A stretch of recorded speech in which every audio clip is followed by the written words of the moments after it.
எப்ராஹிமே, உன்னை நான் எப்படி கைவிடுவேன், எப்படி கைவிடுவேன்?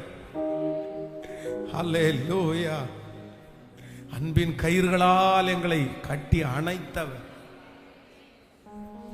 யாக்கோபு விரோதமான மந்திரவாதம் இல்லை, இஸ்ரவேலுக்கு விரோதமான குறி சொல்லுதல் இல்லை, குறி சொல்லுதல் இல்லை, குறி சொல்லுதல் இல்லை. உனக்கு எதிரான ஆயுதங்கள் வாய்க்காதே போகும்.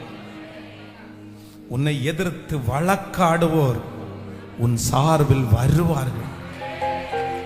உன்னை எதிர்த்து வழக்காடுவோர் உன் சார்பில் வருவார்கள். நீ அழ வேண்டாம், நீ அழ வேண்டாம். அதிசயம் செய்கிற ஒரு தேவன் உண்டு, அதிசயம் செய்கிற ஒரு தேவன் உண்டு. நம்புறவர்கள் கரங்களை தட்டி கர்த்தரை மகிமைப்படுத்துவோம்.